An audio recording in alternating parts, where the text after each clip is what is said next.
इस प्रकार सांख्य की व्याख्या का उत्तर सुनकर कर्मयोग नामक तीसरे अध्याय में अर्जुन ने इस विषय में और गहरा उतरने के लिए स्पष्ट प्रश्न किया कि सांख्य और योग, इन दोनों मार्गों में आप किसे अच्छा समझते हैं और क्यों नहीं। यह निश्चित कहते कि मैं इन दोनों में से किसे अपनाऊं। इस पर कृष्ण ने भी उतनी ही स्पष्टता से उत्तर दिया कि लोक में दो निष्ठाएं या जीवन दृष्टियां हैं। सांख्यवादियों के लिए ज्ञान योग है और कर्म मार्गियों के लिए कर्म योग है। यहां कोई व्यक्ति कर्म छोड़ ही नहीं सकता। प्रकृति तीनों गुणों के प्रभाव से व्यक्ति को कर्म करने के लिए बाध्य करती है। कर्म से बचने वालों के प्रति एक बड़ी शंका है, वह यह कि वे ऊपर से तो कर्म छोड़ बैठते हैं, पर मन ही मन उसमें डूबे रहते हैं। यह स्थिति असह्य है और इसे कृष्ण ने गीता में मिथ्याचार कहा है।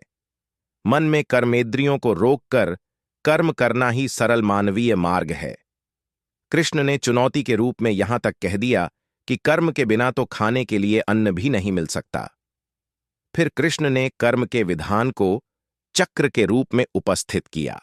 न केवल सामाजिक धरातल पर भिन्न व्यक्तियों के कर्म चक्र अरों की तरह आपस में पिरोए हुए हैं, बल्कि पृथ्वी के मनुष्य और स्वर्ग के देवता दोनों का संबंध भी कर्म चक्र पर आश्रित है। प्रत्यक्ष है कि यहां मनुष्य कर्म करते हैं, कृषि करते हैं और दैवी शक्तियां वृष्टि का जल भेजती हैं। अन्न और पर्जन्य दोनों कर्म से उत्पन्न होते हैं, एक में मानवीय कर्म, दूसरे में दैवी कर्म। फिर कर्म के पक्ष में लोक संग्रह की युक्ति दी गई है, अर्थात कर्म के बिना समाज का ढांचा खड़ा नहीं रह सकता। जो लोक के नेता हैं, जनक जैसे ज्ञानी हैं, वे भी कर्म में प्रवृत्ति रखते हैं। कृष्ण ने स्वयं अपना ही दृष्टांत देकर कहा कि मैं नारायण का रूप हूं, मेरे लिए कुछ कर्म शेष नहीं है, फिर भी तंद्रा रहित होकर कर्म करता हूं और अन्य लोग मेरे मार्ग पर चलते हैं। अंतर इतना ही है कि जो मूर्ख हैं वे लिप्त होकर कर्म करते हैं, पर ज्ञानी असंग भाव से कर्म करता है।